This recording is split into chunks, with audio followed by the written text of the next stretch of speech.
এয়া হৈছে চুলি পকা সমস্যা ৰোধ কৰিব পৰা এটা অতি সহজ ঘৰুৱা বিধান, যিটো নেকি সপ্তাহত 2 দিন যদি আপুনি ব্যৱহাৰ কৰিব পাৰে, আপোনাৰ চুলি পকা সমস্যা লাহে লাহে নাইকিয়া হৈ যোৱাৰ লগতে আপোনাৰ চুলিখিনি খুব ধুনীয়া হ'ব আৰু গুৰিটো শক্তিশালী হোৱাৰ কাৰণে চুলি সৰিবলৈ একেবাৰে কমি যাব, লগতে চুলিখিনি চিল্কি আৰু চাইনি হৈ পৰিব। প্ৰথমতে এটা বিট লৈছোঁ ৰুকি পেলাই। বিটে আমাৰ ছাল আৰু চুলিৰ কাৰণে বহুত বেছি ভাল কাম কৰে। মই জনা বেছি দিন হোৱা নাই, কিন্তু মই নিজে ব্যৱহাৰ কৰি ইমান ভাল ফল লাভ কৰিছোঁ, গতিকে আপোনালোকক বিটৰে এইবোৰ বিধান দি আছোঁ। 1 কাপ লৈছোঁ পানী, আৰু সেই পানীখিনিত ধুনীয়াকৈ অকণমান গৰম হ'বলৈ দিয়াৰ পিছতে তাতে মই দি দিছোঁ প্ৰায় 2-3 চামুচমানৰ জোখৰ চাহপাত। চাহপাতৰ ৰংটো আমাৰ চুলিৰ কাৰণে বহুত বেছি উপকাৰী হয়, আৰু চুলিৰ গুৰিৰ কাৰণেও চাহপাত বহুত বেছি উপকাৰী।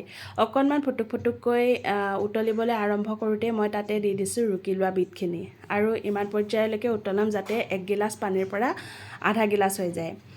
আৰু আপোনালোকে ভিডিঅ'বোৰ ক'ৰ পৰা চাই আছে জনাবলৈ নাপাহৰিব।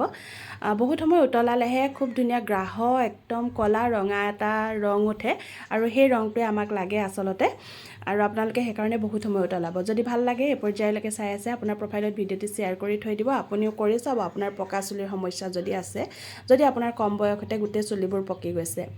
আৰু চুলি পকা সমস্যা আজিকালি অকল বয়সস্থ মানুহৰহে হয় সেনেকুৱা নহয়, খুব কম বয়সতে একেবাৰে সৰু ল'ৰা ছোৱালীৰো চুলি পকে, গতিকে প্ৰত্যেকেই এই বিধানটো লগাব পাৰিব।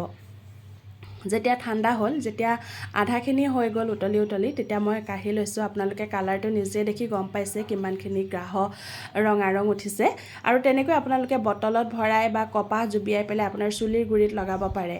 যদি আপোনালোকে বিচাৰে আৰু অকণমান ভাল ৰিজাল্ট এটা লওঁ বুলি, তেতিয়াহ'লে এনেকৈ হাৰ্বেল হেনা এটা ল'ব, নহ'লে বা আপুনি জেতুকাৰ পাত পিচিও লগাব পাৰে। তাতে দি দিব লাগিব কফি 1 চামুচমানৰ জোখৰ দিব। যদি আপোনালোকক আৰু অকণমান গ্ৰাহৰ ৰঙা ৰং লাগে, তেতিয়াহ'লে 2 চামুচ কফি দিব। তাৰপিছতে দি দিব এটা ভিটামিন কেপচুল। ভিটামিন কেপচুলে আমাৰ চুলিখিনি বহুত বেছি পৰিমাণে ভাল কৰে, মানে চুলিৰ গুৰিটো বহুত বেছি পৰিমাণে শক্তিশালী কৰি তোলে, আৰু গুৰিটো ঠিক থাকিলেহে বাকীবোৰ ঠিক থাকিব নে কি কয়। গতিকে ভিটামিন কেপচুল নাৰিকল তেলৰ লগত দি লগালেও বহুত বেছি পৰিমাণে ভাল ফল পোৱা যায়। এতিয়া মই ধুনীয়াকৈ বনাই লোৱা সেই ৰঙা মিশ্ৰণটো হেনাখিনিত দি পেলাই বহুত ধুনীয়াকৈ গুলি থৈ দিম। আপোনাৰ চুলিৰ পৰিমাণ অনুসৰি হেনা ল'ব, নাইবা জেতুকাৰ পাত ল'ব। এদিন কোনোবা এজনে প্ৰশ্ন কৰিছিলে জেতুকাৰ পাতনো কি, হেনানো কি, গতিকে তেখেতে নিশ্চয় জানে, মোক উপলুঙা কৰিছিলে। তথাপিও কওঁ, হেনাটো মানে কি হয়, দোকানৰ পৰা যিটো পেকেট আমি লৈ আহোঁ, সেই পেকেটটো যিটোত নেকি বহুত বেছি পৰিমাণে প্ৰাকৃতিক বস্তু নাথাকে, বেছি পৰিমাণে ৰাসায়নিক বস্তু দিয়ে হেনাটো প্ৰস্তুত কৰা হয়। গতিকে জেতুকাৰ পাত দিলে ভাল, আৰু জেতুকাৰ পাতৰ গুৰিয়ে হয় হেনা।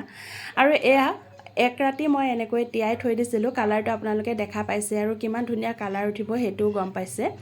আৰু আজি মই প্ৰথমতে লগাই লৈছোঁ মানুহজনক, আৰু তাৰ বহুত দিনৰ পৰাই চুলি পকা, সেইকাৰণে মই তাক মাজে মাজে এনেকৈ চুলিখিনি আপডাল কৰি দিওঁ, আৰু নিজৰ মানুহজনক নিজে আপডাল নকৰিলে কোনেনো কৰিব, হয় নাই? আৰু সেইকাৰণে আপোনালোকেও কৰিব। মোৰ হাতৰ কালাৰ চাওক কি ধুনীয়াকৈ লাগিছে। আজিলৈ ইমানেই।